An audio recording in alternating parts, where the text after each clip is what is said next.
Right, so my name is Kevin Hunter. I'm here representing an organization called Now Events. In fact, it's something that really started back May of 2019, and you're going to see a bunch of really great events happen around the state of Washington in 2020.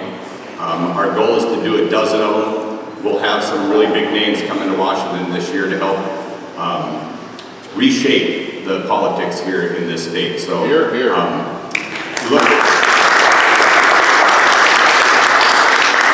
So today we have some exciting people coming here to share with you today. We will follow immediately each of their comments. They're all going to stay up front here, be invited back to the front here, so we'll have a little panel and a Q&A opportunity for you to ask any of them any direct questions. We'll ask you to use the microphone that's right over here so that it gets picked up by the cameras and everybody can hear the question that you asked. So please do that. So let's get started by welcoming Joel Walsh. Joel McEntire. He probably wishes.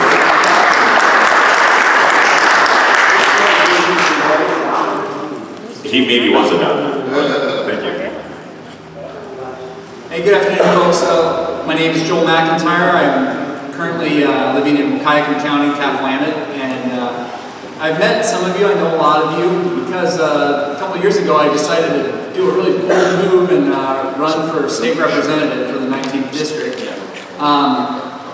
If you recall, right when I announced I was running, I got called back to active duty because I happened to be in the United States Marine Corps. So I went to Kuwait, and that took all of the prime campaign time away, and I got back in September, and everything was kind of wrapping up, and so I kind of went fingers crossed, and I got close. I got 46%.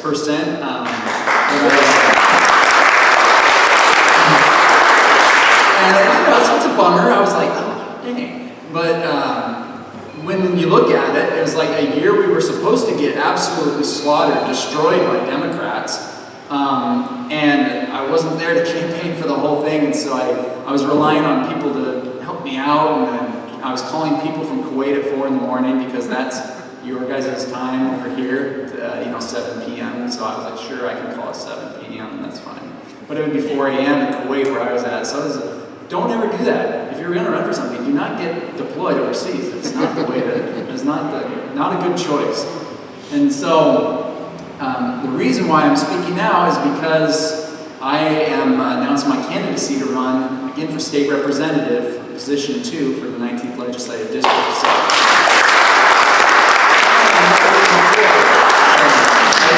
I won't be getting deployed this time. So I'll be here for the long haul. And the reason I'm here is I would have liked to give you guys a break. We just got done with an election a few days ago. And it's like, give the people, let them eat their Thanksgiving dinner before you come and start accosting them and asking them for money and wave your signs and stuff. But folks, the Democrats are not waiting. And because they're not waiting, I can't wait either.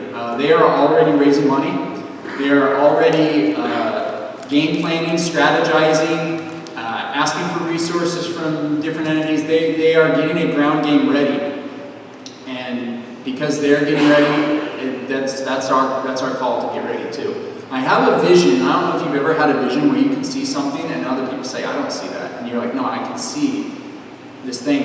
And everyone else doesn't see it. My entire adult life, I have heard that, well, Seattle's got the population. Washington's a blue state. It can't be done. It can't be done. It can't be done. I hear this all, my entire adult life, to where when they start to believe it, I have this vision where that's not the case, where the population of Seattle does not hold the sway on the politics of the state like we think it does, and I think the facts are on our side because we realize that most people actually don't vote. Most eligible voters don't do it. However, experience teaches us that people will vote when they see a reason to do it. When the issues that they care about are in front of them, they will do it. They will vote. And so it requires us, people who are kind of in the know, party people that we are, to be able to take our friends and neighbors that don't see the issue. Why should I vote? Why should I? I got Netflix. I got the internet's working right now, and it's a comfortable 71.5 degrees in my house. I don't understand why should I? there is always a reason to vote. Because even if times are good, we have to vote just to keep things from going to swinging the other way. It's like that tree of liberty has to be watered. We have to continue. Just because you have a nice garden doesn't mean you get to walk away and leave it. You have to continue to tend it. We have to keep liberty fruitful in this nation and in this state. And yes, I understand that it's been a long streak where we haven't had a Republican governor. But don't say that it's impossible. I don't believe it. I'm ready to start encroaching and flipping their districts and territories to our side. And we can encroach, and each year we get closer and closer to this communist Seattle utopia that they're trying to make in downtown Seattle. Like, go ahead, let them try and make that, but they can keep it in their city limits. Don't bring it here, and let's encroach and get it done. And so naturally, I don't. I'm not above learning. I'm willing to learn, listen, learn more about issues, get experience, travel, do all these things. I just know that I have to help in some way. I have to do something. And so I'm doing everything that I can. I currently work for Western Governors University as a program mentor. So I work from home. I taught public school for 3 years, three long years. And I have my bachelor's in evolutionary ecology, my master's in mathematics education. I'm a United States Marine, father of 3, husband. Maybe not a good husband. I'm a husband though. And I'm the chairman of the Waukegan County Republican Party. So I'm a flawed person, but I'm trying to do everything I can to make this vision come to life. But I just can't do it on my own. So I have to ask people to help and be part of this. I'm going to call out a friend of mine. He doesn't know I'm going to do this, but sitting over here is my friend Orion. He's a high school senior. He's someone who cares about the Constitution, cares about liberty, and has a fire for protecting it, but guess what? Has no idea what to do with that fire.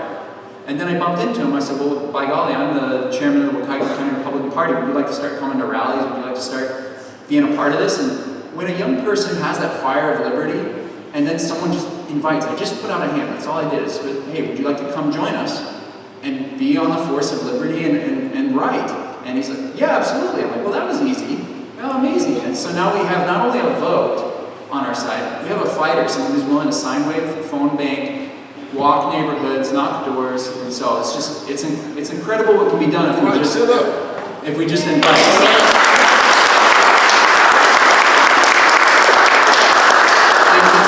There's more at the high school just like him, and so I'm ready to invite them too. I think that's pretty easy if we can just ask our neighbors, nieces, nephews, kids, neighbors, whoever, if they have that fire, if they want to be a part of it. There's something that drives everybody. So I'm glad that we're making steps in Waukegan to reach out to young people and get this going.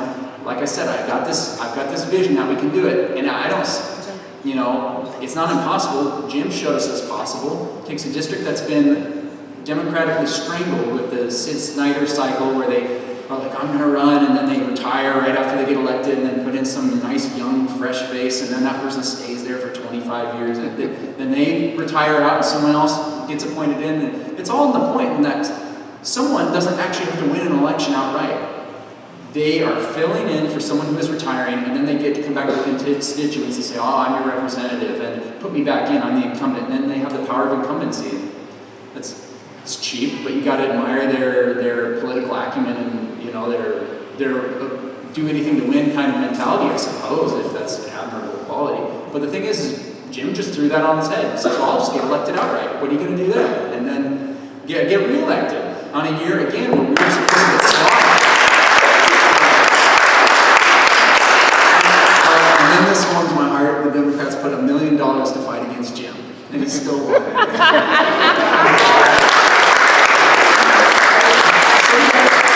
I'm laying down, and I'll just put a smile on my face. I'm like, $1 million, lit on fire, gone. Jim wins, they lose. $1 million poor. I'm like, oh, yeah. So it's, and you know what? We can do that. We can do that all over the place. It doesn't just have to be here. It can be statewide. Where even in places where it's like, hey, look, I understand downtown Seattle, it's like 80-90% Democrat, but if we could just get them to burn a little cash down there too, I mean, that just puts a smile on my face, helps out. So I'm ready to fight. I know that we just got over with a battle. Some of you guys are fatigued. take your rest, enjoy it, have your Thanksgiving dinner, and you're going to be seeing a lot more of me. I'll be back.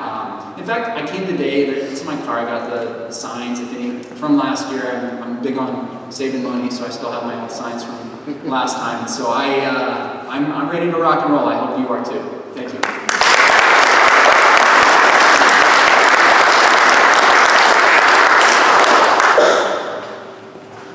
Well done, Joel McEntire. Our next speaker is going to be Dan Boeholt. He's from No on Wild Olympics. Before I bring Dan up, I just wanted to mention a couple of things. You guys have probably been following that both the referendum number 88 was defeated and the $30 car tax was approved. And so here's a really cool thing. I'm a statistics guy. I love looking at really what some of the influences are around the state. And I noted that 37 out of 39 counties were instrumental in making referendum 88 die and making the 976 pass. And you start looking at the governor's race and other things that are coming up in the state. We don't need King County. We'll make them feel like it's Custer's last stand. Let's bring up Dan.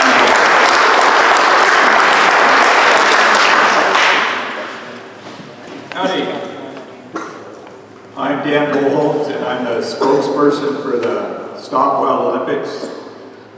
When we first learned about this, they've been sneaking around the Olympic Peninsula for 2 years before they came down here to Grace Harbor. So we were behind the gun.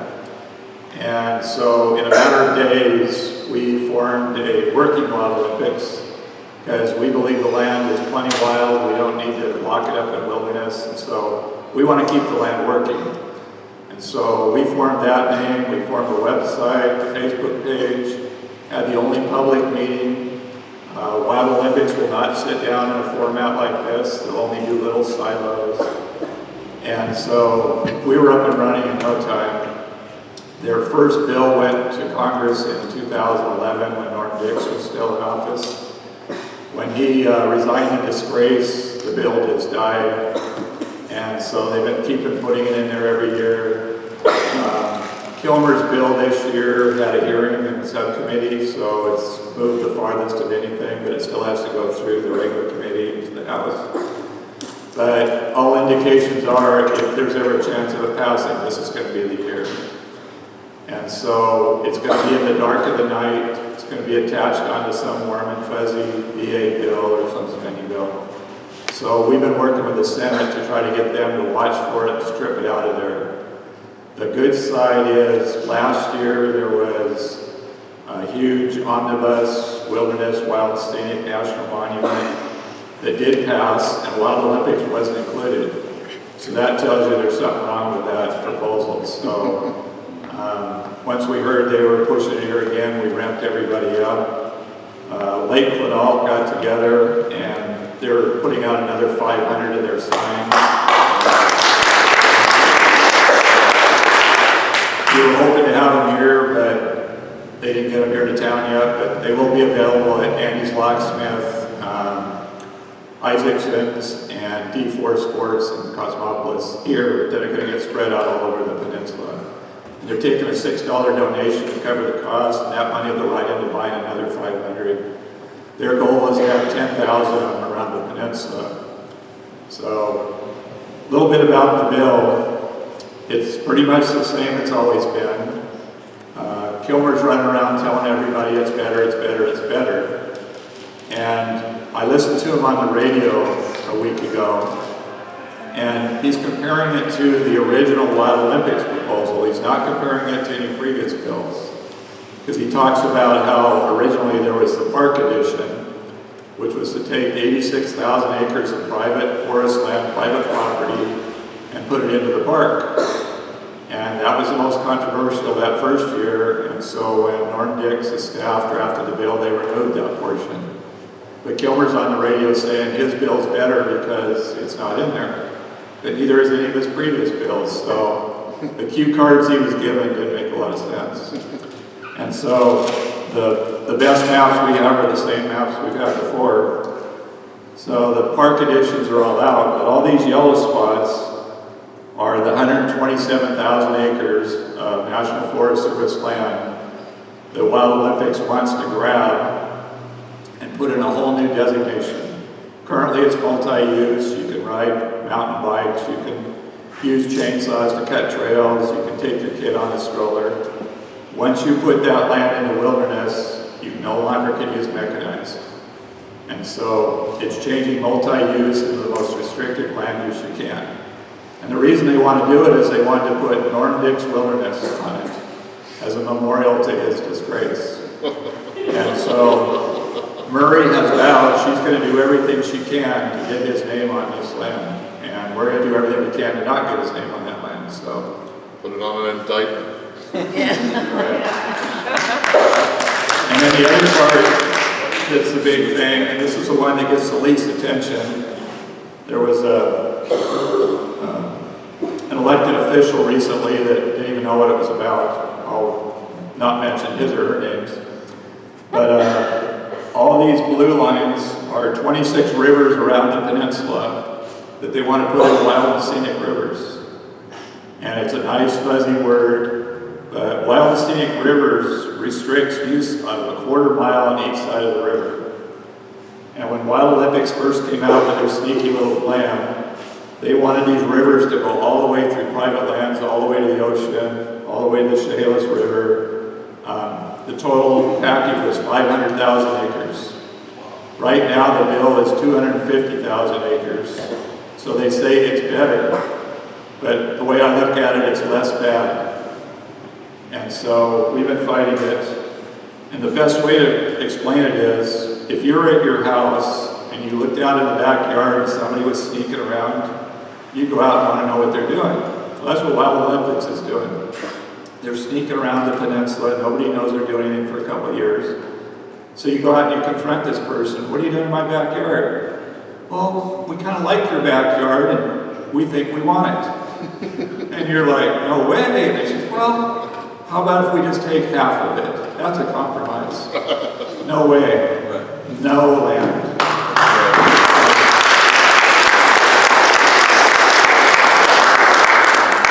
So and the other thing they hide in their bill was, when we first learned about it, a lot of this is second growth forest. It's already been harvested, there's already roads in place, and now they want to put it in wilderness. Well, it's not wilderness. It's multi-use, it should stay multi-use. But what they want to do is, if there's a road there like this, then they want to do this to it. So even if they get the wilderness on there, they don't want you in there. They want to pile it and destroy it. And so we've been fighting that with the Forest Service, both on this issue and another issue. So the whole thing, when they say, oh, we'll bring all these tourists, it'll their ultimate goal is to lock everybody out of the forest. And recently I had a discussion about, we should support the Wild Olympics because in 40 years they're going to have the whole peninsula, so we should get in now. Over my dead body. We're going to fight now and we're going to continue to fight. So, I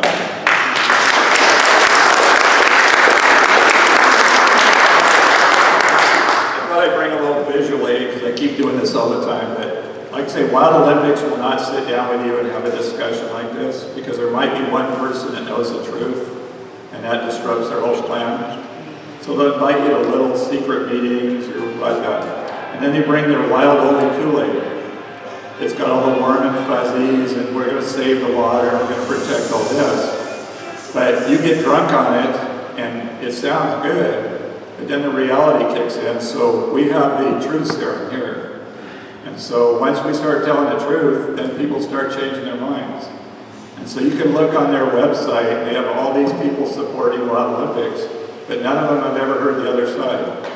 It sounds good, it sounds fuzzy and warm, but when the truth comes out, it doesn't justify. So when Derek Kilmer was on the radio, he had a short time calling from DC, so I was able to call him after him. And I started pointing out all the flaws in his thing. That audio was sent back to Congress, and now Congress is getting to hear how Derek doesn't know what his bill even says.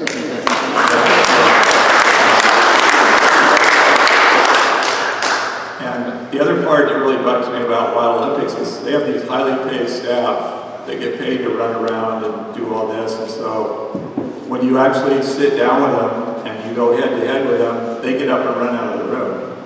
I've had several debates with little Johnny Owen from Seattle, that's their highest paid person, and every time we get into a debate discussion, he loses and runs out of the room. And now he won't be in the same room with me anymore.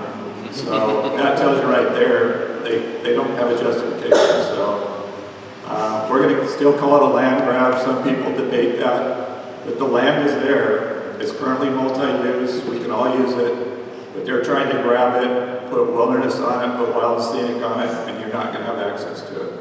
So it's a land grab. More time? I don't know. Thank you. Okay.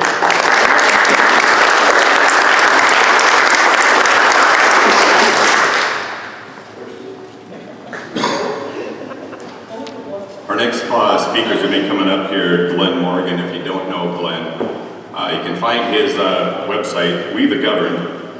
And it's great because, you know, one of these documents says We the People, and that's really what we represent, but he talks about We the Governed.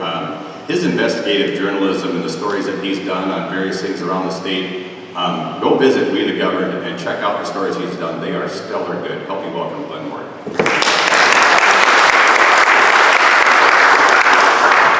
Well, it's always good to be out here at Grace Harbor. I actually have been coming out here regularly now, I think for 4 years, to KBKW, and occasionally do about an hour in-studio show with Doug. And it's always fun to be able to, and I live in Thurston County, so I'm a little further away, but it's always fun to come out here. First of all, this is one of the closer places that I end up going to actually go on the radio. And also, it's interesting to watch and track a lot of the local issues that are affecting you in your community and how similar they are to a lot of the issues that affect people all around the state.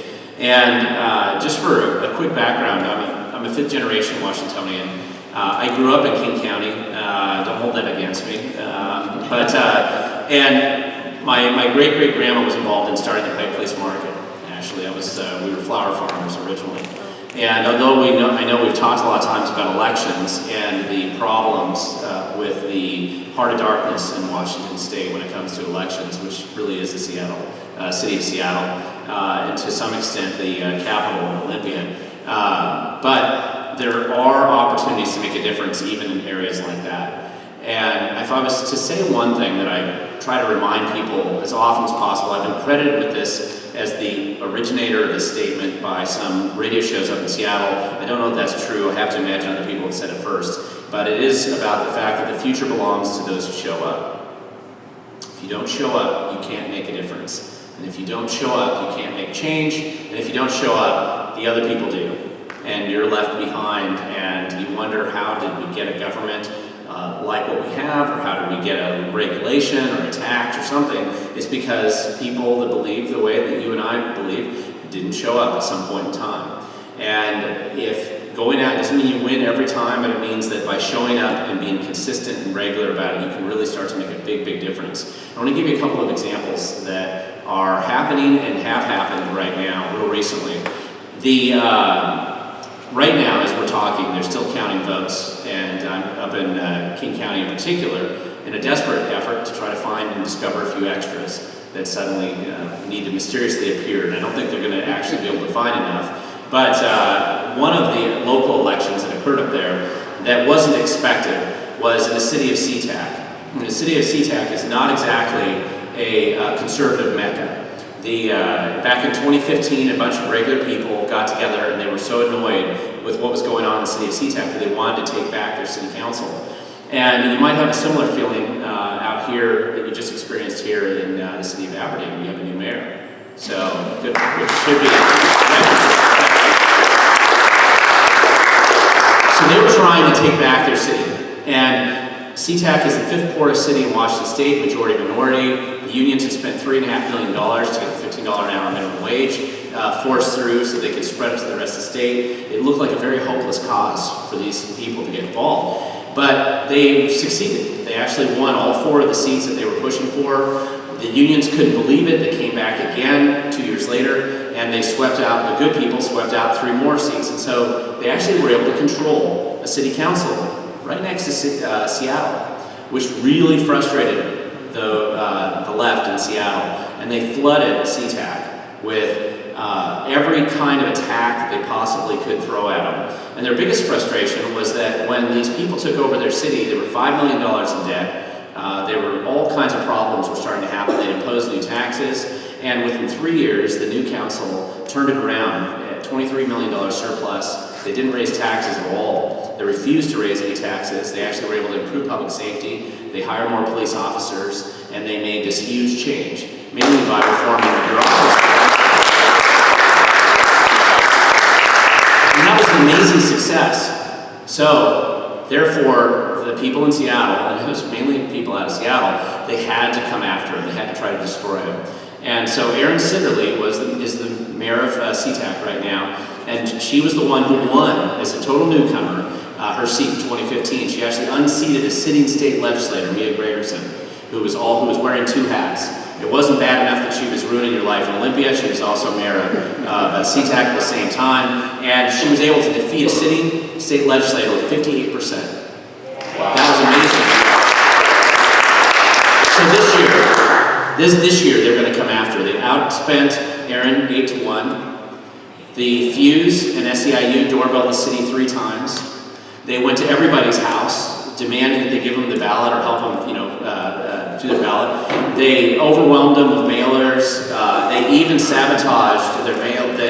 Erin, there was a group that was trying to help her that was trying to do a mailing at the post office, and they sabotaged it at the post office so that it never went out. I mean, I've never seen this type of activity, and I'm going to tell you right now, Erin just won overwhelmingly.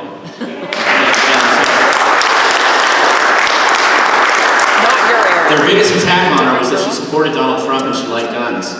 And they put pictures of her from Facebook holding a rifle and a scope. She just got reelected as SeaTac city mayor. So there's a perspective that we have because we don't live in King County. My family escaped. It did feel like an escape a little while ago. And we live in Thurston now, but still looking back, there's a lot of people up in King County that still feel the way that we do. And they just feel like they're under the gun, and they need to have, if they stand up and they can support a lot of the same things that we do. I also want to mention that there's a great issue that I think people need to pay attention to, and a lot of these stories are going to be ignored. By the way, the SeaTac races right now are being completely shut out of the media. There's no reports at all. The Seattle Times shut all the results out. They didn't even report on it. In both 2015 and 2017, they reported all these other city elections, and then they cut those out of the election results. They don't want you to know what citizens can do when they can get involved and actually make a difference. Right now in the city of Camas, impossible to ignore right now, the city there decided that after the people who were in charge of city of Camas, after they could tell nobody was going to run against them, they decided to launch a $78 million tax bond that we put on the ballot in November they called it for a pool complex. But like anything else, unfortunately, government tends to have a staph infection that always pushes for this endless empire. And a little project like trying to replace a city pool had grown into a $78 million monstrosity. And they were going to shove it down the throats of the people who live in the city of Camas. And they didn't really have a good plan, but the mayor was sticking with it. They were pushing this out there, and it just got defeated just on Tuesday, 9-1. Wow. 9-1. Now, as if that wasn't good enough, the mayor, who was running unopposed, just lost. There was no one running against her, and she lost to a write-in candidate who got started the last few minutes.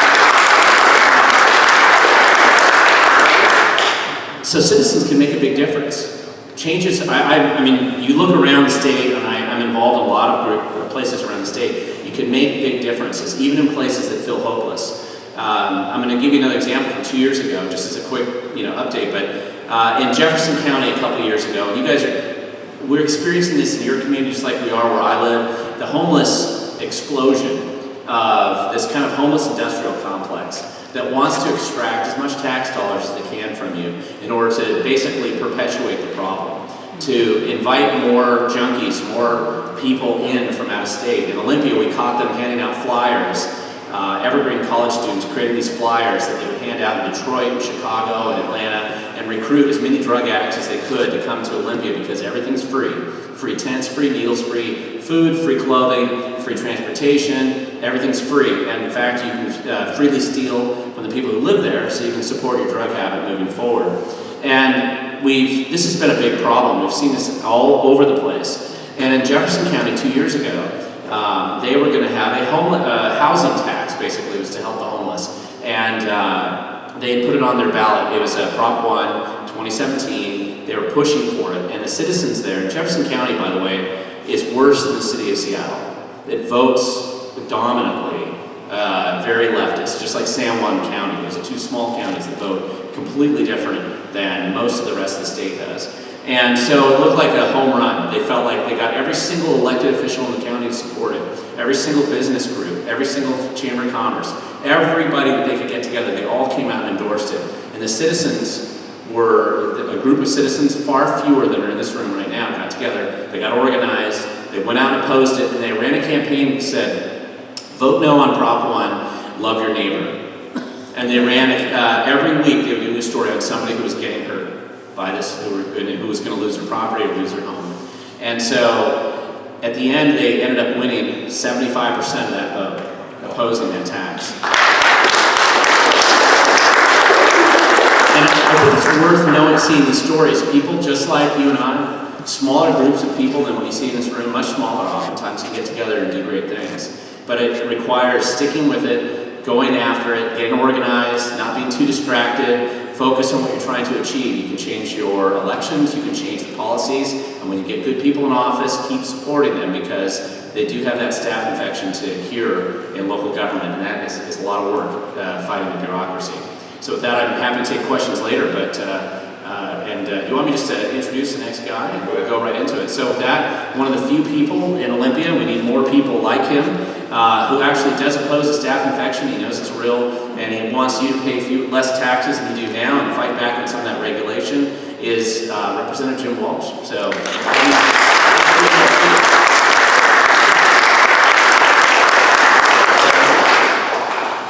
Thanks, Glenn.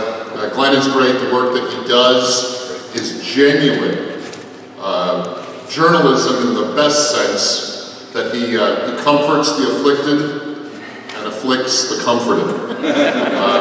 Glenn, thank you. You did great work. We can't really get started here at all unless we recognize a couple of people who are important here. Everybody here is important, but we have a couple people I want to recognize. We have Lisa Olson, the county commissioner from Pacific County, our neighbors to the south. And of course, we have the mayor-elect of Aberdeen here with us, Pete Shea.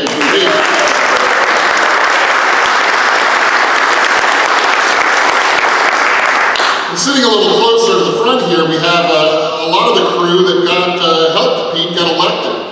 It was a real citizens movement that got behind Pete Shea and got him elected mayor of Aberdeen. It was a real grassroots movement of people who were fed up with a previous mayoral administration that was enabling some of the most self-destructive, bad, uncivil behavior that a city can enable.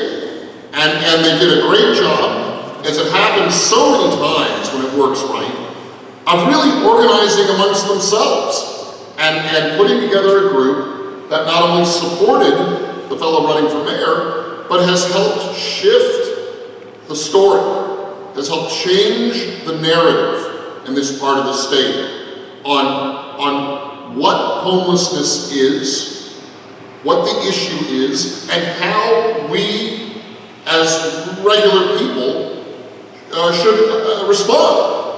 What can we do to try to help make this problem, which is nearly universally a little bit better?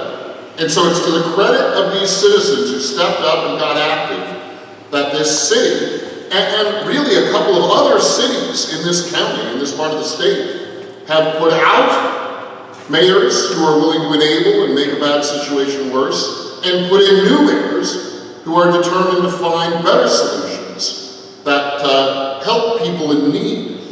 but don't encourage self-destructive, antisocial, uncivil behavior. So cheers to you, all of you.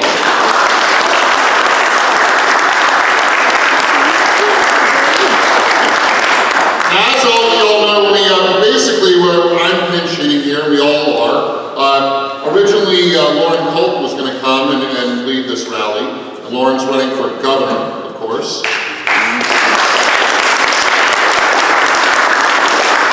And it's a bold thing, it's a tough thing. Loren Culp is going to have a hard road ahead of him for the next year or so as he runs for the state's governor, and I have nothing but respect for him in doing that. As usually is the case, Loren will face a primary in the spring, early summer part of the year next year. And then if he clears the primary, then the general election next year for governor, of course, will be in November, as we just had the local elections here recently. So it's a long road, but it's a good road, and it's a good fight to fight. It's a fight that we fight in Olympia every day.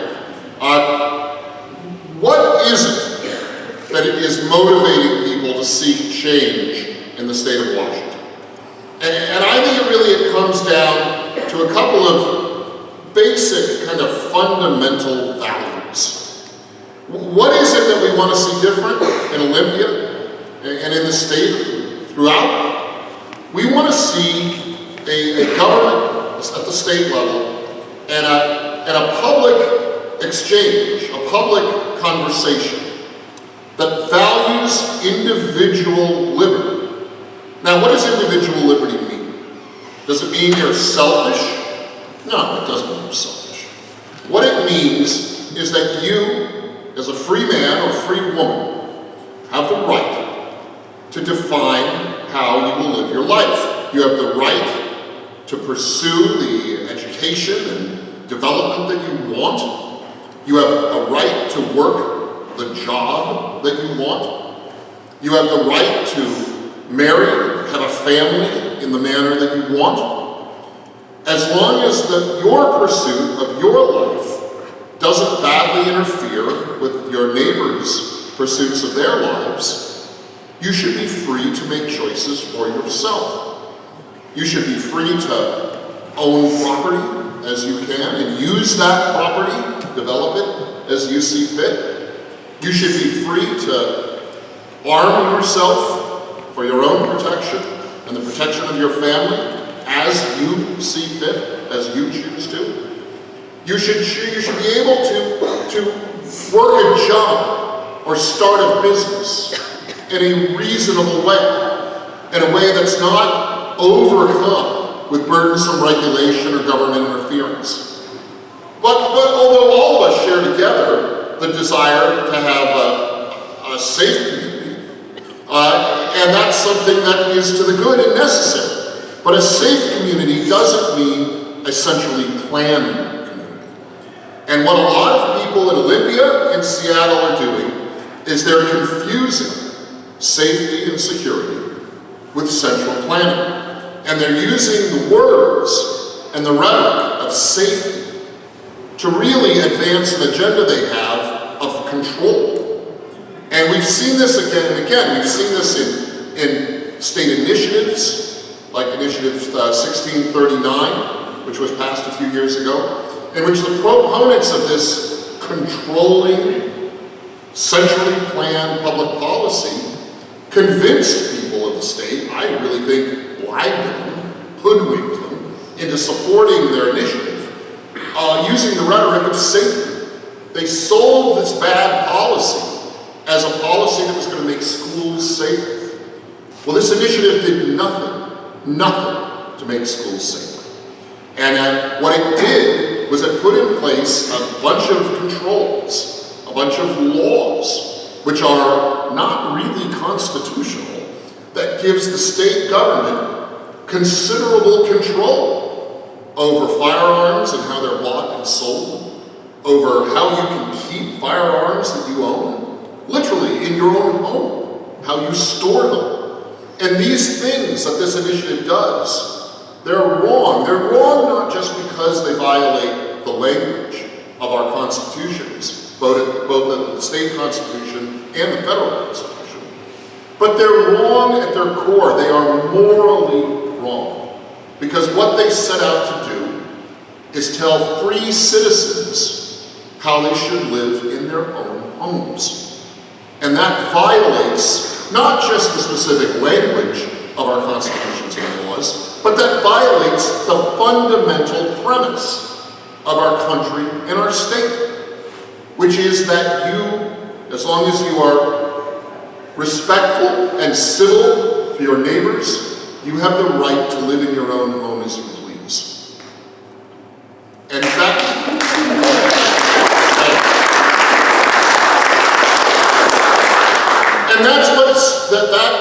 value, that fundamental value, really strings together a bunch of the specific issues that we hear about. It connects this wild Olympic scheme, which is a land grab. It's an attempt for the federal government to grab a bunch of land that is in the public trust or even individually owned, as Dan mentioned. It ties together the gun control bills that the Seattle left is pushing around the state. It ties together a lot of the tax policy that we see in the state. Any of you who just filled out your ballot recently, the one that was due last week, you saw that this recent ballot was really dominated by a bunch of what they call tax advisory votes, where you vote on whether you support or don't support recent taxes at the state level that have already been passed. And one of the strongest conversations I've had, or most common conversations I've had with people since that ballot was out, was with voters who called me or texted me or contacted me in person and said, so if I vote repeal on this thing, will they repeal this tax? And I have to explain to them, no, that's not how it works. These advisory votes are advisory only. They are the people's voice in what the people think of tax policy. Well, there were 12 tax increases in that ballot you voted on recently. 9 of them had overwhelming reject votes, no votes on those tax increases. And to me, this is more than just a quirk or a specific issue.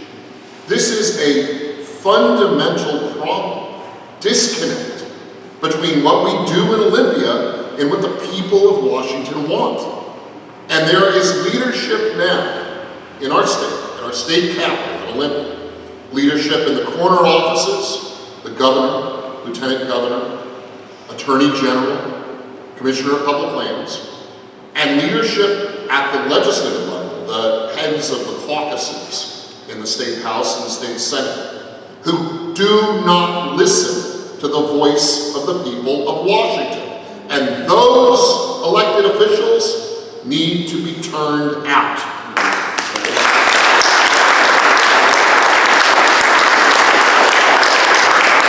Next year will be your chance.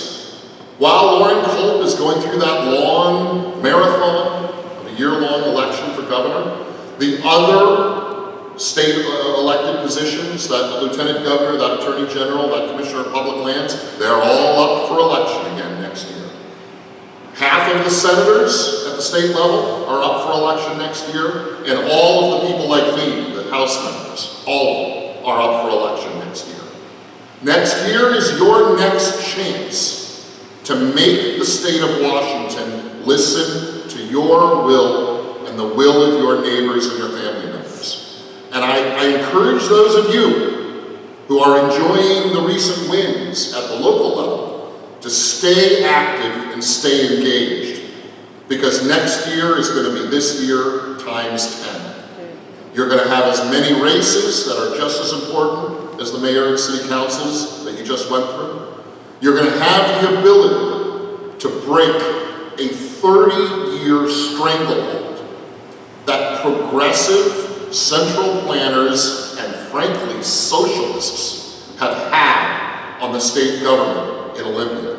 And I encourage you to do all you can to activate and support good candidates who will support those foundational values, those core beliefs, the beliefs of sanctity of individual liberty and responsibility, the sanctity of home, the sanctity of family. Now these are words, and some people speak these words and they don't live up to them. But it's important that we return to the foundational values that made this country great and have made this state great. Because we can be great again, and we will. Thanks so much.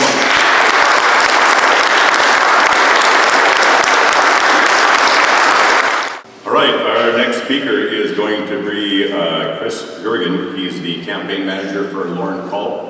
And I got a chance to meet Loren some time ago. And you know what? I was recently up in Morton, and I got to tell you guys, the people that I'm seeing getting behind Loren Culp and how committed they are, we had a day that was far worse than what we're looking at out here today. It was pouring down rain, and those people were standing in the pouring down rain, and roughly 220, 230 people showed up there to hear what Loren had to share. That's how hungry people are for something new in this state, and I believe Loren Culp was that man. Help me welcome Chris Gergen.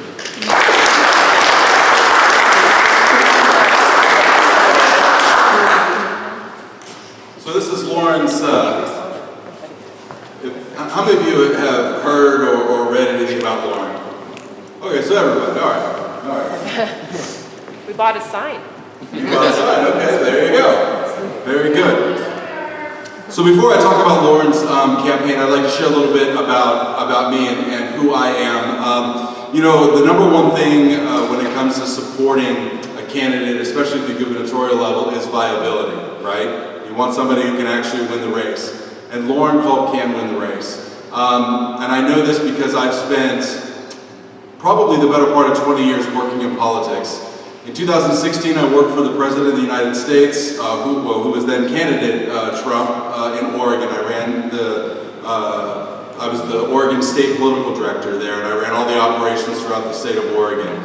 I spent some time down in Florida working with his organization down there in Florida, and I can tell you, as difficult as maybe some of you think that Washington is, you have never campaigned in Broward County, or Palm Beach County, or Miami-Dade County. That's the Fallujah of politics, I can tell you that right now. You know, I lived here for a number of years when I was in the United States Navy. After 9/11, I came out, I went down to the local recruiter's office and I joined up and ended up flying on EP3s out of Whidbey Island, Washington for a number of years. And then after I got out, I decided to stay because I love Washington. And frankly, the only reason I left was because it was expensive. Anybody relate? So I was just going through my business, doing my thing back in July, and I was having a conversation with Ted Nugent. And Ted, I was trying to get Ted to support one of my other clients, and he didn't even want to talk about my other client. He's like, no, Chris, I don't want to talk about that. Do you know who Loren Culp is? And I was like, no, but I've got this other guy, and he's like, no, I don't want to talk about him. I want to talk about Loren Culp. I was like, well, I don't even know who that is. Tell me about him. And so he told me the story about this cop that stood up to the governor, basically gave a big middle finger to the governor and said, we're not going to do that here. And I was like, yeah, I remember seeing that in the news. He said he's running for governor. And I was like, really? And he said, yes, I want you to give him a call. When first time I talked to Loren, I just fell in love with the guy. He's just a great person. He's very similar to the president in that he's genuine, he's direct. He just doesn't have the billionaire ego, right? He's a very humble man. What you see is what you get with Loren. And Loren, I've watched him in an advisory role up until this last week. I'm newly taking over this role. We had a management change on Tuesday, and I didn't even know about this event until yesterday afternoon. When Kim, isn't Kim great for putting this together? Can we just give her a hand?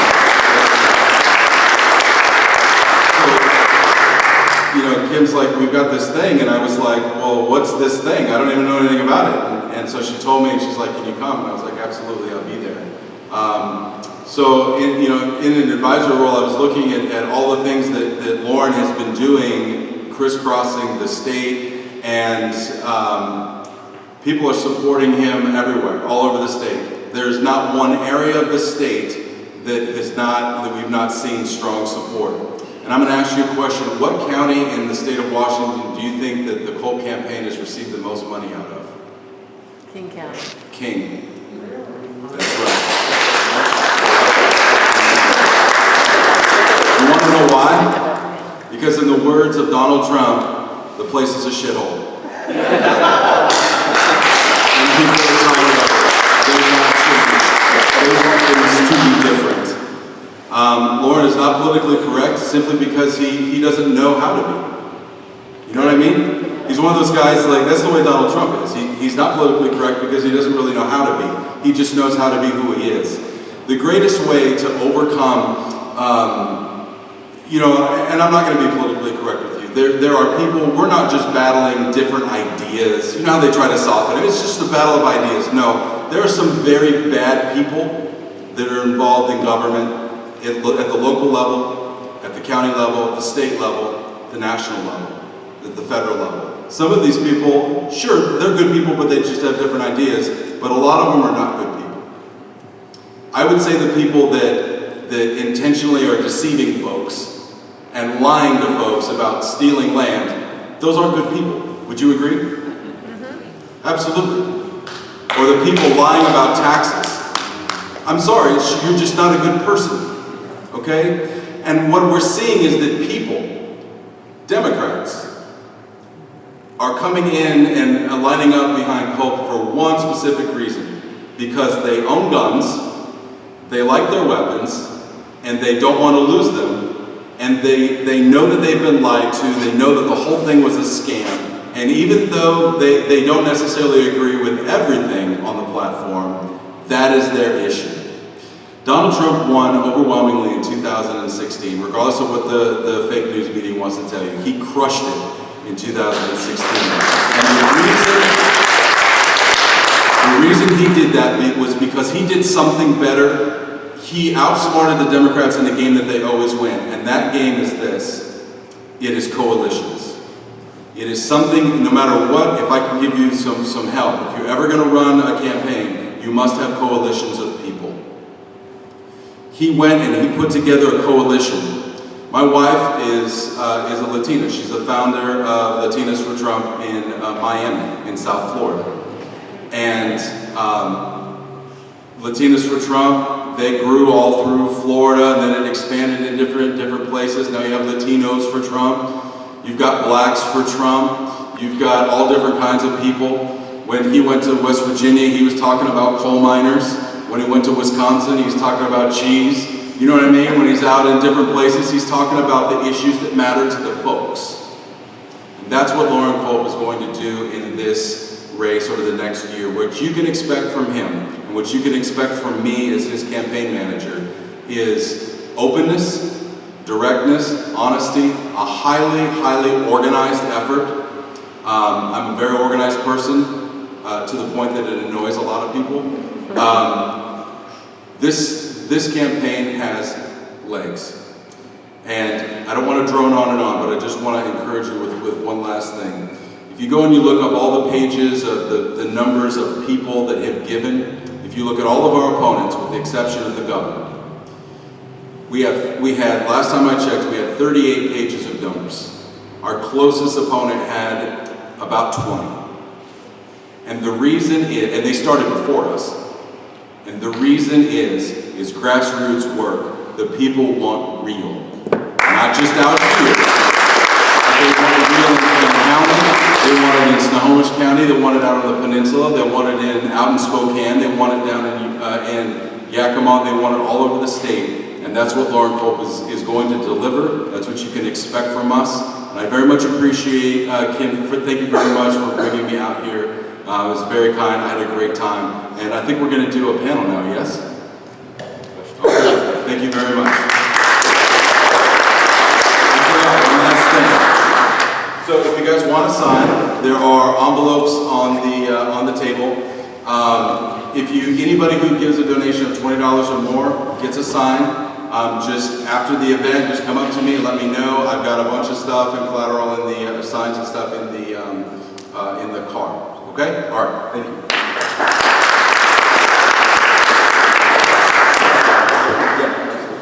All right, so So we'll have our panel of speakers come up here, and you guys can feel free to ask any questions of them that you'd like. The microphone that's right here off the side, just ask you to use that so we can make sure everybody can hear your question.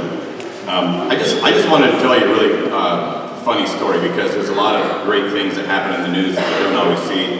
And when Chris was talking about how Trump is not politically correct, you've probably been paying attention, but he's also the master troll. And one of the things that happened to Joe Biden here recently is Biden decided to come up, because you know those are the Latinos for Trump that Chris was talking about. Well, Biden decided he was going to come up with that too. And then he spent millions of dollars running this ad campaign on it, didn't think to grab the website. So when you go to Joe Biden's Latino site, there's a little sign there that said, oops, Joe forgot about you, and it redirects to Latinos for Trump. So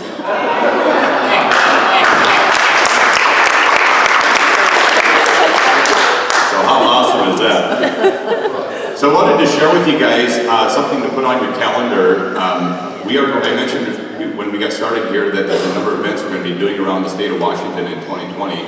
But there's an event taking place on December 8th over in Chehalis that you might want to come to. So I want to make sure I give you a heads up on that. It'll be a 5 to 7 event there. There will be dinner served there as well. The website, nowevents.org, will be up here shortly. Tickets will be available there. It'll be a very inexpensive event. Tickets will be available there. And then also the event location, all that kind of good stuff. But I want to share with you who's coming. Because there will be, if you remember back when a gentleman by the name of Beto O'Rourke was running for president, and he showed up in Colorado right after the Democratic debate when he said, hell yeah, we'll take your AK-47s. Well, there was a Colorado mom who showed up to his event down there and made famous the statement, hell no, Beto, you're not taking our guns. Well, that was Loren Culp. Loren Culp's going to be in Chehalis on December 8th with us. So make sure you come there. She'll have shirts and swag and all that kind of good stuff with her. And then also coming to Chehalis that same date is Sharona Bishop. And if you don't know Sharona, she's also from the southern side of the United States. She's a part of American Mom and just a little pistol just like Loren Culp. So you'll love to hear from both of those two ladies. And then of course we'll hear from Loren Culp there. So come join us December 8th in Chehalis and look for tickets to the event at nowevents.org. And that website will be up here just within the next couple of days. So why don't we have our panel come join me here at the mic. And I'm going to take this off so they can just basically pass the mic around. And please come ask your questions here at the microphone.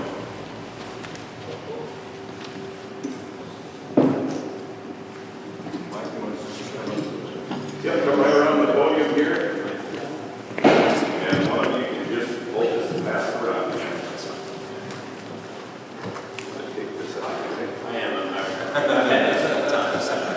All right, first question. My question is for all of you, I suppose. This year, Representative Walsh is going to have his hands full. There's a new Speaker of the House, and she's much more to the left even than the last reigning Speaker of the House. I'm curious to hear what you expect they're going to try to push through, and the things that they are going to try to push through, given the numbers of where we sit for this legislative session coming up. What can we do to help support you to prevent these things from happening, like all the tax increases that were shoved down our throat last year that we could do nothing about? What can we do to support you to stop some of these things that are going to be being put forward? Yeah, that's probably the $50 billion question.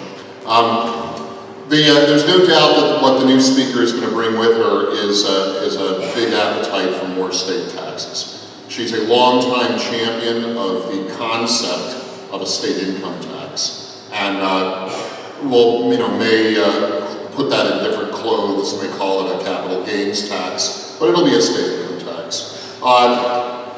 She and her allies also want to see higher gasoline taxes, so they'll probably come with a straight up gasoline tax increase. And in addition to that, not in instead of that, in addition to that, they want to have a per mile tax tax on vehicles that are registered in Washington.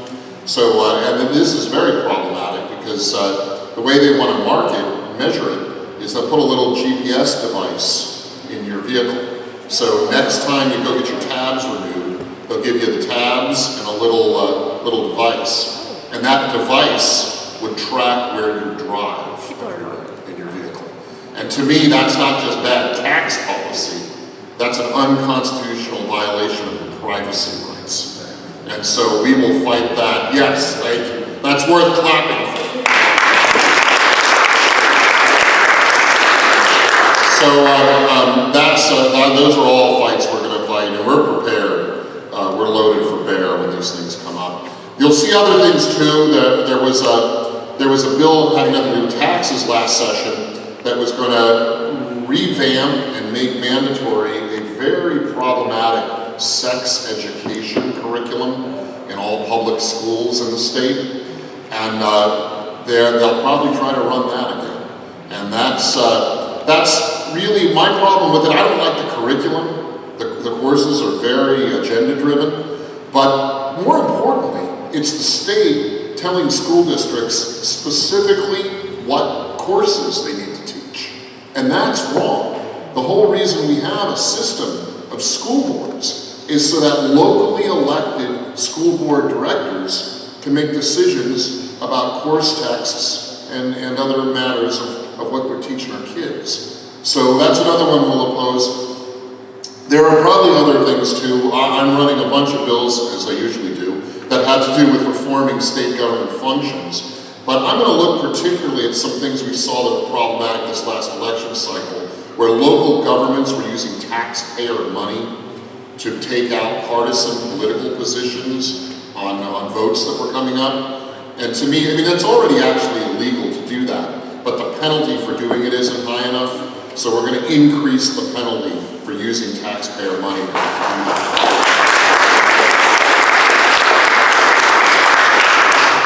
And we have a few other reforms that might make a couple of statewide electeds who've recently said that Seattle should punish the rest of the state for voting for $30 car tabs more accountable for saying that kind of thing on the taxpayers' side. All right, so that seemed to be a question for the legislator. I think Representative Walsh did a good job answering it. I'm not going to add anything to that. I can't do that. Beat that. Okay. Next question. Yes, I apologize. I didn't get the campaign manager's name. I apologize for that. Chris Gergen. Chris. I'm just curious to know, could you touch at all on Loren Culp vision for the addiction issues in our state at all? That's a really good question, and it's a big problem. So part of the agenda that the representative was talking about here in Washington State, has anybody noticed that it seems like this stuff is really ramped up a lot quicker, and they're a lot more open about intentions over the last 3 or 4 years? Anybody notice that? It's because the gig is up. The best way to reveal something is to just shine truth on it. And so now that they've been outed, they've stopped with pretending. Now they're just, we're going to do it. Okay? So with the homelessness and the addiction, it used to be, well, because of compassion, because of caring, blah, blah, blah. Now it's just like, well, we need an army of people. Okay, so what Loren's going to do with this is treat it what it really is. Lock up the criminals who are the dealers.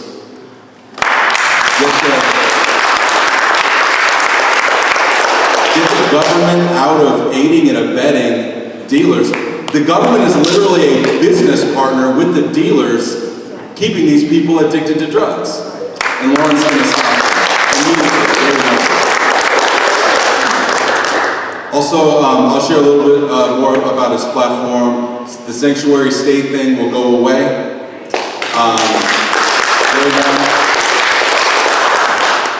A lot of the addiction problem all over the United States, and I see this everywhere that I have worked, we have a mental health crisis in America. We do.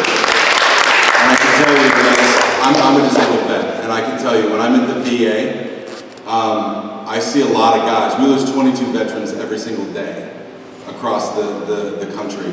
We have homeless vets. We don't need to be putting illegal people ahead of veterans.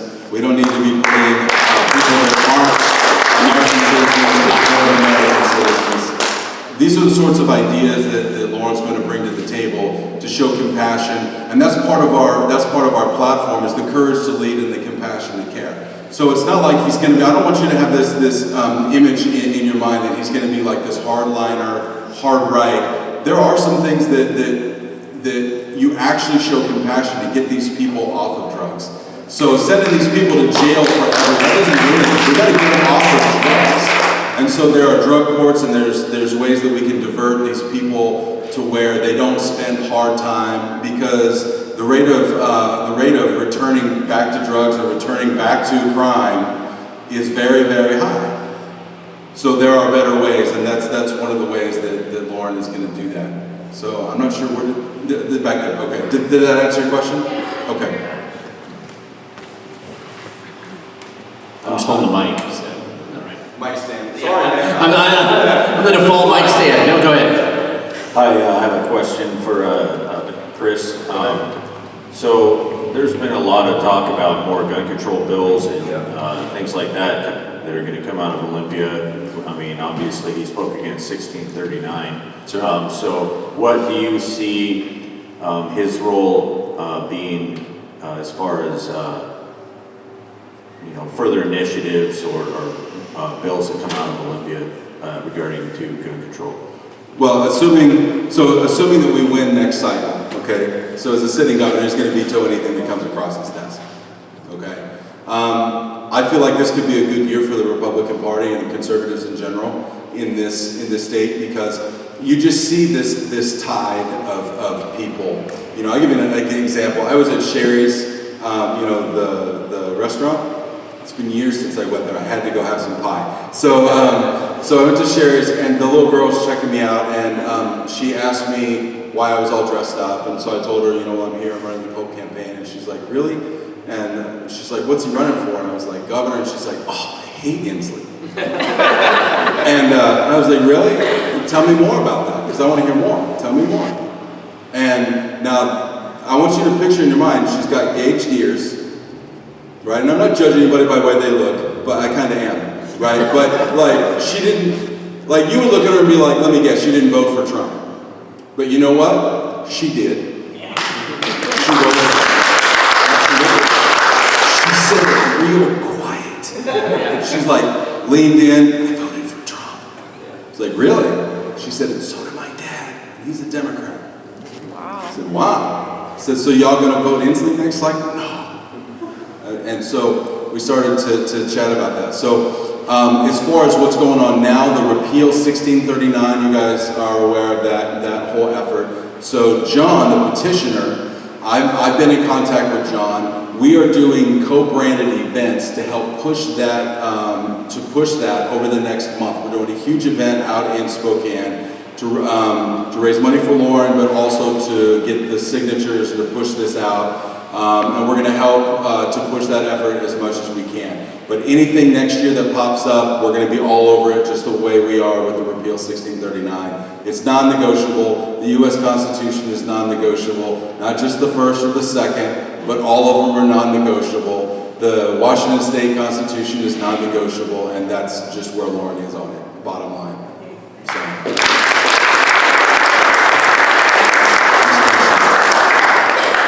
Made me feel bad. Listen, on the repeal 1639 initiative, that's initiative 1094, that needs to be signed. We need our signatures on those petitions by the end of December. So we don't have, there we go, Jim is holding up a copy of the petition. Those have to be in by the end of December. And if they are, and if you get enough signatures, which is about 400,000 to be safe, that'll be on the ballot in November at the same time that the gubernatorial race is on the ballot. So if the timing works on this, these two things, this campaign for governor and the initiative, will both be on the ballot at the same time next November. But the first step with 1094 is we got to get that 400,000 signatures in by the end of next month. So that deadline is coming up fast. If you care about gun rights, talk to anybody you know and get them to sign one of those big sheets. And make sure they're ready for the vote. Yeah, make sure you're Not ready. just the men, everybody. Almost every, every guy has a girl too. Don't forget to talk to the women. It's true. And a lot of guys forget about it. Hey, I'm talking to my buddies, I want to go sign that. Don't forget about their girlfriends and their wives and their kids, and their kids are old enough, they're registered to vote. Don't forget to talk to them. Everybody has to pitch in, so, thanks. Question? Yes? Hey, as Jim mentioned, I'm a county commissioner in the county south of us, in Pacific County. I'd like to thank you all for what you do. People don't step up, nothing gets done, so thank you all. Jim can attest to this, but Chris, I'd like to ask you, in our county in particular, but statewide also, the natural resources industries are just getting beat to death. We have a small bay in Pacific County called Boeholt Bay. It produces 25% of the nation's oysters, and the state is trying to put us out of business. And it's just unacceptable. There's fisheries issues, there's timber issues. Every Pacific County, we don't have a Walmart, we don't have a Costco. What? We don't have any big box stores. We've got none of that in our county. And I'm not saying they're bad. I'm just saying I'm kind of glad we don't. I'm happy to drive, But what we do have is a recurring natural resource that we have harvested and replenished and nurtured for 100 and some years. And they're trying to put us out of business. And where are people going to get, not corn, we don't grow corn, but where are people going to get fish? Where are people going to get oysters? Where's their wood going to come from? These things don't need to be locked up. They need to be nurtured and replenished and harvested and restocked. And I guess my question is, and I'd really like to talk to you after if you have time. Absolutely.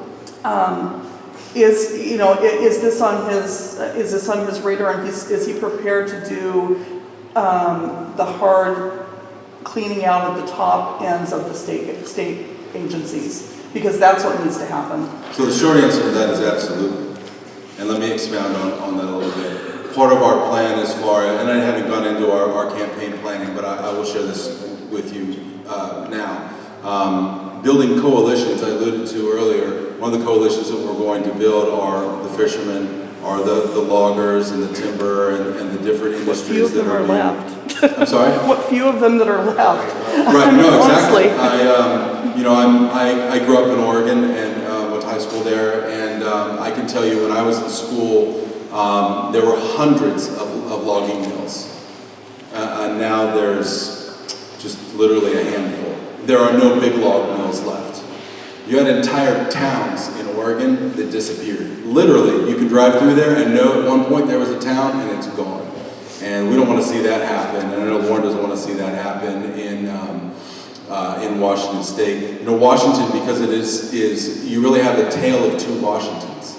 And so this side of the state has different needs and different issues that they're focused on. And we want to build coalitions with the folks on this side of the state to make sure that their voices are heard and that we can use this campaign as a megaphone to bring awareness to what's going on. As far as after Election Day, unelected, I can tell you this, unelected bureaucrats shouldn't be making decisions. And activist goons that get put into, and I'm going to call them that because that's all they are, they're activist goons that get put into place throughout government that make decisions, and that's all they are, is just activists. Those people will likely be unemployed probably within the first 100 days.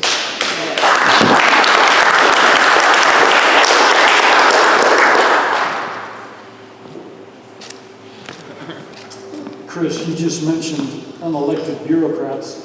I got a question relative to fiscal responsibility as it applies to unelected bureaucrats,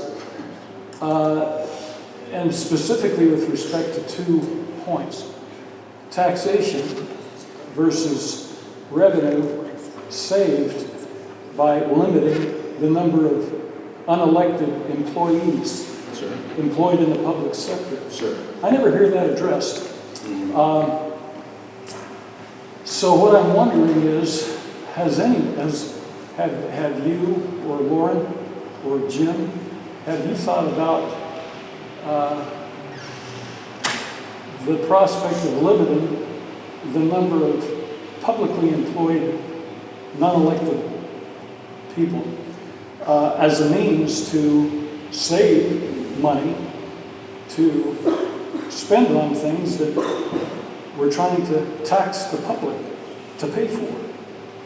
So, one of the first conversations I had with Loren was regarding where he stood on things, and one of the things that I asked him, because I'm very selective on which clients I take, and so I kind of grilled him the way that you would grill him as a voter.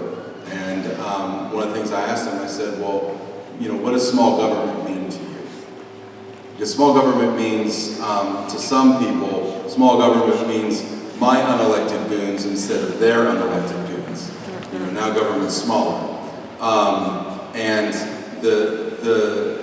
how Loren feels about it is smaller government means smaller government. And Loren will get Washington and work with the legislature to get Washington out of the businesses that they have no business being in.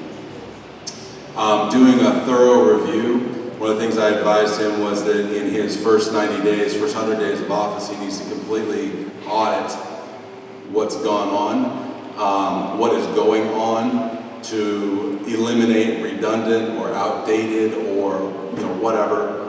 Just eliminate those jobs altogether, because it isn't that Olympia is not taking in enough money. Like that isn't we don't have a revenue problem. We have a spending problem.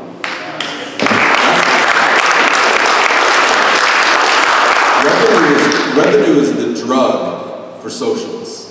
It's the drug. They can never have enough of it until they run out of it. One of the things my company does is we work in South America as well against the socialists there. My wife in particular runs that half of my company. So I can tell you all about socialists. If Washington continues along the line that they are on, they will end up California in the next decade. No, we won't. Can't do it. But it's going to take electing good people, like this gentleman here, and this gentleman here, to make sure that Washington doesn't become California. Because California is about to become Venezuela. Yeah. So the pathway to sustainability and just common sense, that's really what Loren's all about. It's about common sense. Does this make sense? And he's got a litmus test on this. Is this what the people want? Does this make common sense? And that's one of the things we're running on, common sense for uncommon times. And then, is this fiscally responsible? And if it passes the litmus test and there's support for it, he'll sign it. And if not, he won't. That's the bottom line. Chris, I want to comment on this. There's a mechanical element of this too. In Washington, we can run our budgets. And remember, 3 major budgets in the state: operating budget, transportation budget, capital construction budget. There are 2 ways you can run those budgets, draft them every 2 years. Base budgeting, which means you take last 2 years' budget and you adjust it a little bit for the next 2 years' budget, or zero budget, which is where you assume zero budget for the agency and you make each state agency request its complete operating budget every 2 years. For 30 years, we've been using base budgeting, which means for 30 years, we've never cut a budget. The conversation is never, should we cut this budget? The conversation is, how much more do we make this budget this time? We need to return to zero budgeting, where every 2 years, the Department of Ecology and L&I and DSHS or DHS and Children and Families and Health and Ag, every department of the state government needs to come to the legislature starting at zero and rebuild their budget every 2 years. That's how you cut budgets. That's how you get rid of needless and duplicative employment. That's how government more efficient for taxpayers. And Chris, to Lisa's question about the oyster growers in Pacific County, Jay Inslee has been on a one-man jihad against the Pacific oyster growers. And he's used the Department of Ecology as a weapon, completely perverting that agency from its original mission, which was a good mission, and turned it into a force of destruction for rural Washington. And you need to run hard against Jay Inslee and what he's done to those oyster farmers, and you need to run hard against how he's perverted the Department of Ecology in the state. I'm just going to add one thing here real quick because I haven't told the story in a couple of years, but and I went back up to a few months ago just to verify this. If you go into a state agency and a bureaucrat will tell you what their priority is if you listen to them. And if you go to the Department of Ecology in their lobby today, if you go, they have all kinds of displays of historical, typewriters and what an office used to look like years ago. They only have one chart in their lobby. They don't measure how clean the water is today versus how clean it was in the past. They don't measure how clean the air is today versus how clean it was in the past. They don't talk about places that they made a big cleanup or that the world got better in some way. They only have one chart, and it shows this number of employees in the Department of Ecology over years and how big they've been able to get it. That's the only chart they have in the Department of Ecology because that is the only thing that matters to them. And they do have highlights which bills they convinced the legislature to pass at which times that allowed them to increase the the number of bureaucrats that work there. So if you listen, they will tell you what they really care about, and it's not about us, and it isn't about making the world a better place. So, follow-up question for Jim on that topic. Everybody knows, it's common knowledge, I think, it's a fundamental principle of economics, so virtually everybody knows about it above 8th grade level education, and that is that the greatest single expense for a public entity, a private entity, a for-profit entity, a not-for-profit entity, doesn't matter what it is, their single greatest expense is always going to be employee expenses. So it seems like the first point of discussion for any budget, to address any budget is, how many employees are we going to have? What is the standard number for minimizing the number of employees we will allow in the state government? Is that discussion ever happen on the state level in the capital? Oh, well, we have the discussion all the time. It just never turns into anything the budget provides us we want. It is the largest expense, of course. And bear in mind, too, that each of those state employees comes with a pension obligation for after they've retired. And right now, our state is in better shape than most states, certainly any on the West Coast, with how well we funded those pension obligations. But there are legislators in Olympia who want to short fund the pension obligation and do other things with that money, including one of the worst is start a state-run bank that they plan to capitalize with state employee pension funds to go into funding pet projects that they can't steal enough taxes to fund that way. They will fund them with loans based on pension monies. And if you've ever worked for the state of Washington, you need to watch sharply and oppose strongly this idea of using state pensioners' pension funds to start a lending bank for pet projects. That's disastrous. One of the reasons that Washington has remained a pretty good place for people to come and do business is we don't have the out-of-control state budget, unfunded state budget obligations that California and Illinois and New York and other states have. But there are forces at work, and ironically, they're people of the left, usually, who want to start underfunding our state pensions. It just is crazy. So on multiple levels, we have to look at the human cost of running our state government. Okay. I'll hold the mic, come on up. Oh, okay. Ask your question. Okay, so Jim knows us. We live a couple of doors down from him, and we went crying on his shoulder a few months ago because we weren't involved in politics. We're super busy. We run a driving school. My husband has another job besides so we can have insurance. So we work 6 days a week. And we found out that our mayor at the time, not our new mayor, but our mayor at the time was going to move the homeless people from the river right by our school. And we knew that 90% of them, the majority of them, were drug addicts.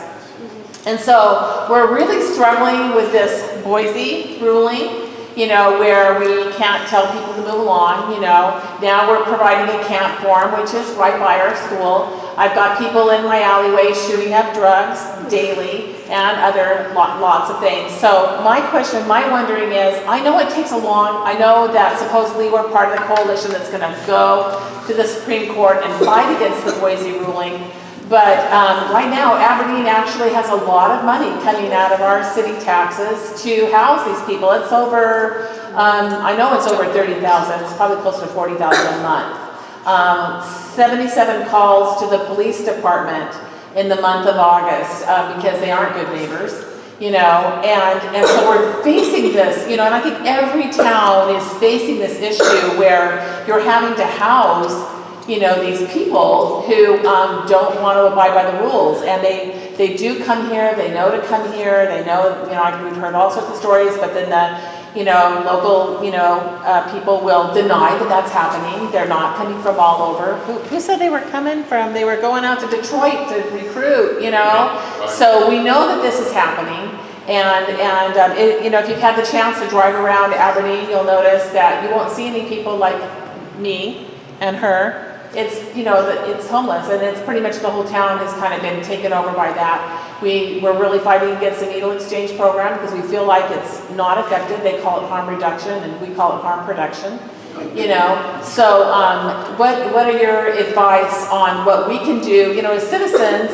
My daughter said to me today, Mom, we've got to stop, complaining on Facebook. We just need to hire a lawyer, So can citizens make a move like that and just say, you need to commit to our city ordinances, which we're not. People are laying everywhere on the sidewalks, all day long. The tents are set up.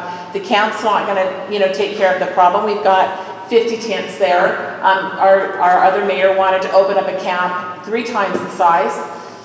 And it's never going to solve the problem because it's going to fill up and then we're going to have people camping everywhere. So if you can address some of those issues that we're facing in Aberdeen, and I think a lot of other towns are, Olympia, Tacoma, they're all facing it. So I know one of the issues with the Boise ruling, which is they can't remove or evict somebody because they don't have a place to send them. And I've advocated that Washington actually has a wonderful place they could send nearly every homeless addict in the state, and the housing's already set up for them. And that's Evergreen College. The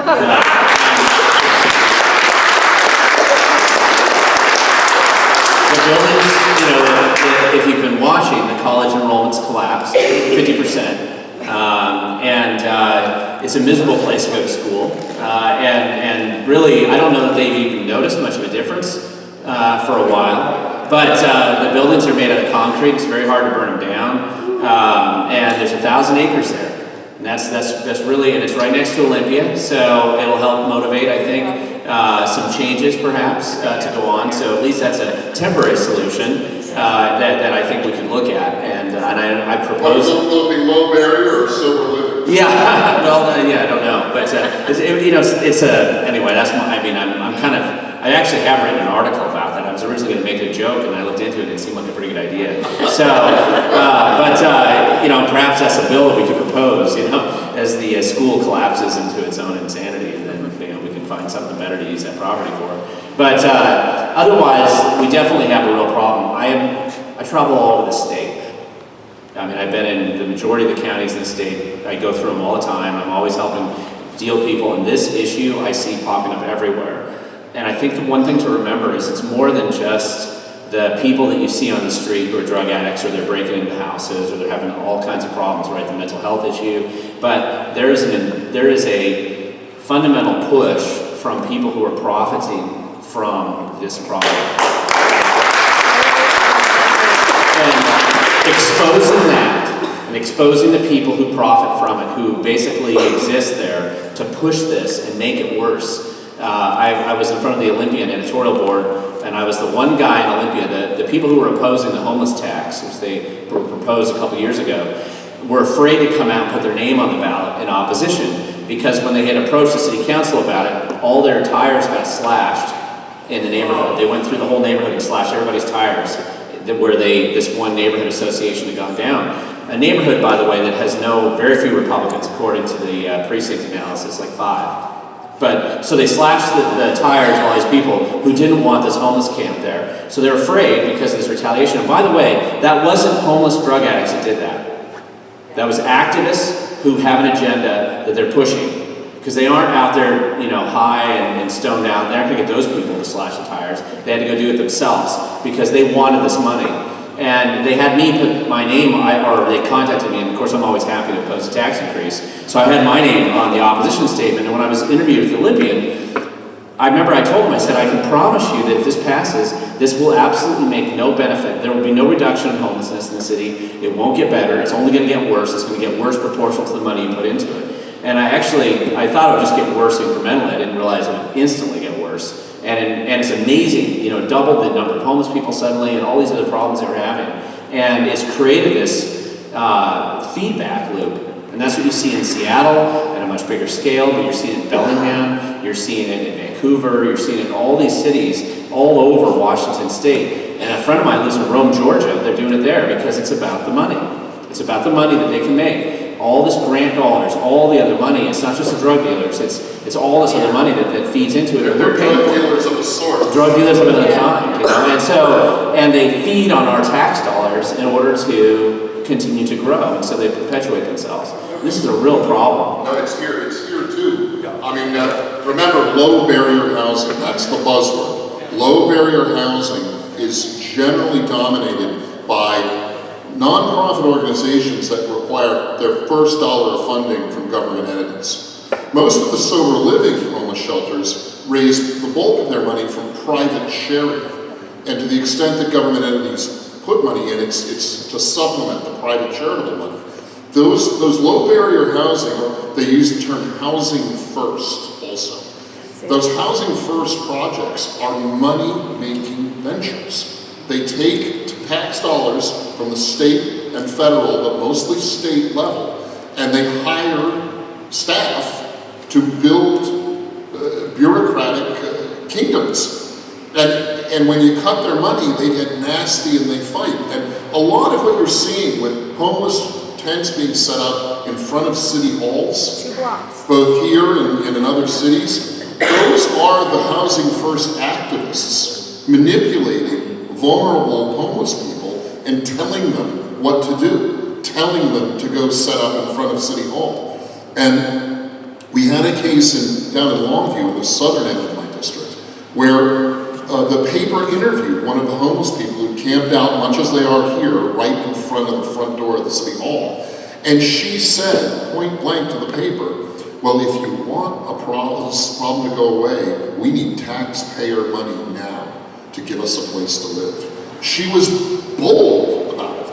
And I think that the truth was, this poor woman was so simple-minded, she was repeating the talking points that she'd heard the Housing First activists saying to her. So this is a scam. This is a scheme. And they're using indigent people, vagrants, as human shields to advance their political and financial agenda.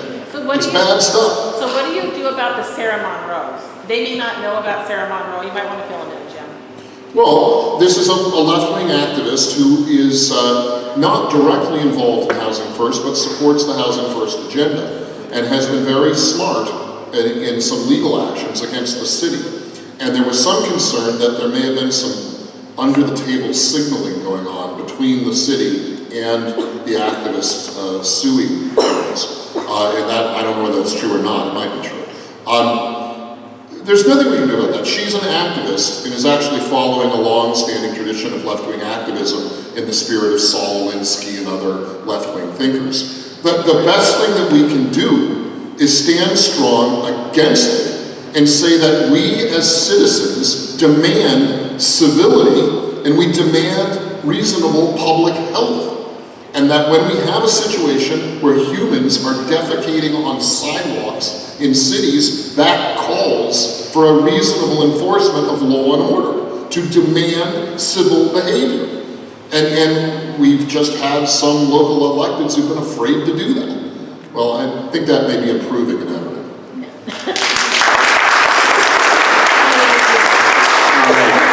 Come on up.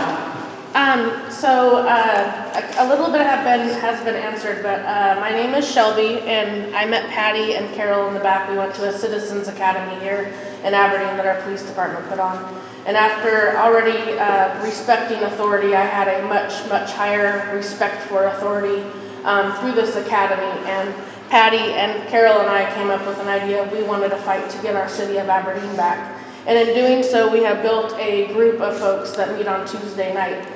We are doing a few things right now to fight back. One of the things that we are absolutely against is the needle exchange.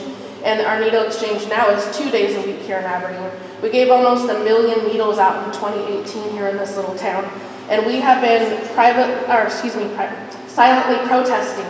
Last Tuesday, it began at the health department, and a bunch of us got together with signs along our streets and silently protested the needle exchange. And also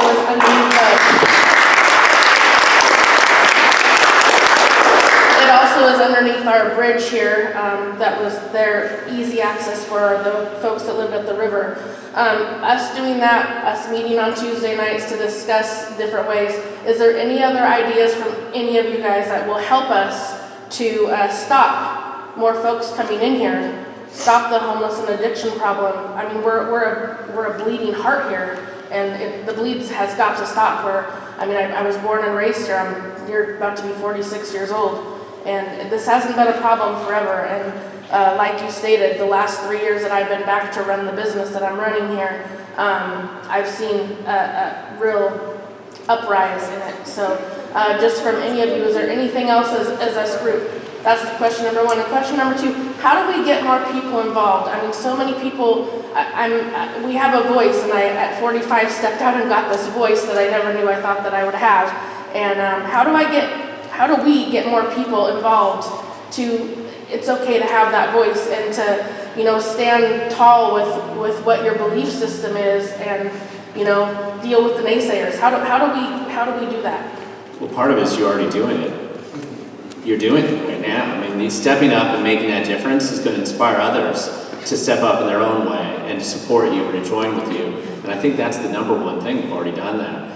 The other thing I always say is expose the truth. Go out there and expose exactly what's going on as accurately and as thoroughly as you can so that it's just irrefutable. And then try to come up with different solutions, right? Whether that's a one-way bus ticket to California or whether it's just ending the program so there's just better places that they can go. To some extent, from a local policy standpoint, that's really what's going to happen. If you really got good people in and they're willing to shut off the spigot, what's going to happen, as what we saw happen in Cowlitz County, is they leave. They just go somewhere else. And there's no reason why you can't and you shouldn't do that. And it's not because you want to punish the people, the places they go, except for maybe Evergreen. But it's that you want to show that you don't have to have that in your community, right? Mm-hmm. Seattle has made a conscious decision to trash their city as fast as possible and as spectacularly as possible. You don't want to do that here. I don't want to do that where I live. Most people in this state outside of Seattle don't want to do it. And really, if you look at it, Seattle doesn't want to do it either. Most of the citizens there are rising up. They're in the same boat that you are. And they're discovering that they have to get out there, that Seattle is dying. I don't know if you saw that video, but if you haven't seen that video, watch it. Because that's your future. That's our future if we let this happen. It's only going to get worse.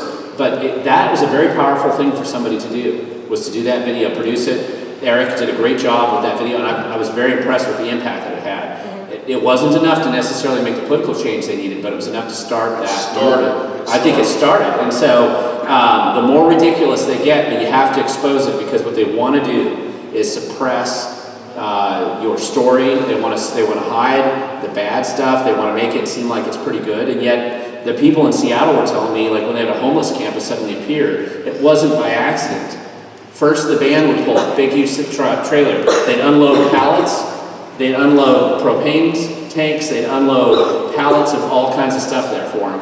And then they would suddenly come in. It wasn't like suddenly a mystery appeared. And documenting this kind of stuff and exposing it really starts to make people realize that the story they're being fed is not true. And that's how you get them to get involved. And those are the housing first activists. Yeah, those are the set activists. up, remember the old saying, never let a crisis go to waste? They manufacture crises in order for you to think you've got to support more tax money when you solve it. And the other thing to remember too is remember the Marysville model. Marysville, Washington, north of Seattle, small town, roughly the same size as Aberdeen. And they've taken a very hard line, even in the face of the Boise court decision, that in Marysville, you either get treatment or you go to jail. Those are your options.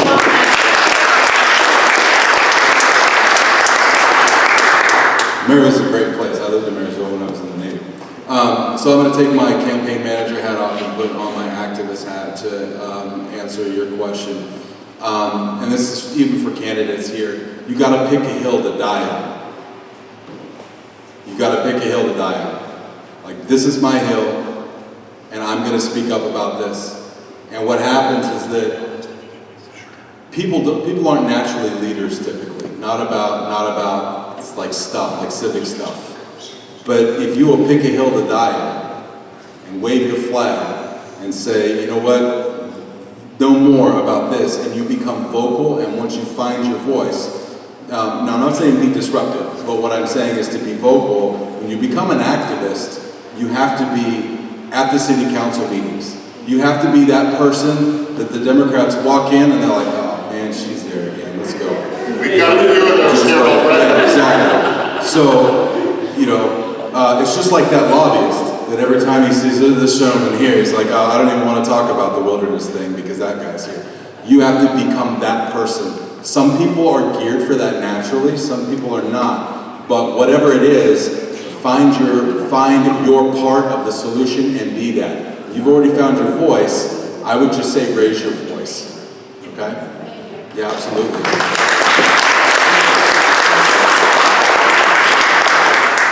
Okay, last question here. We have to wrap up, so go ahead. Okay. Jim, I guess I'll direct this at you. You were talking about the pension plans. Yes. And that's my big gripe, this big bureaucracy that we have. Not only are we paying these people close to 3-figure salaries a year, even at entry levels, we're also paying them huge pension packages that, that we can't possibly sustain them or handle it. And I wanted to share back in I'm old.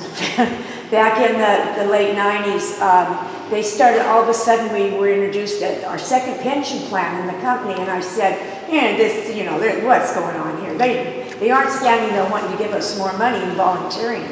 And I discovered that back in the mid-80s, Congress made a law that said that if you had, like your company, and you have extra profit and stuff, you can take that profit to reinvest in your company. And what these companies did was they took the pension plans had huge profits.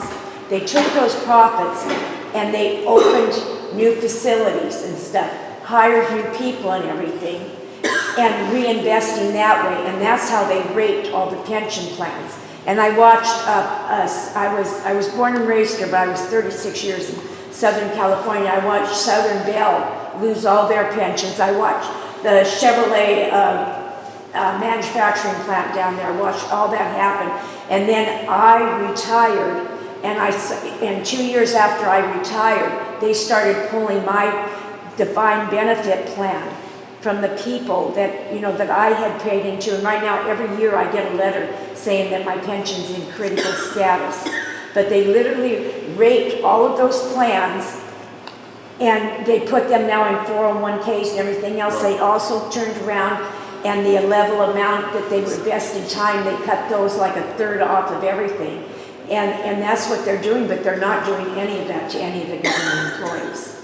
Well, that's a good question. The trouble is they are trying to do that to government employees. And while I am as much a fiscal hawk as there is in the state legislature in Washington, I also believe if you make a promise to someone, you need to keep the promise. Exactly. And what they're doing, and mind you, these are not conservatives doing this. These are the legislators from the left wing who talk about their solidarity with organized labor. Or stealing the money. But then they want to defund government employee pensions. And, you know, it boggles my mind that they think they can get away with doing this. We won't let them. And I say that as someone who doesn't, that the government employee unions don't like me at all.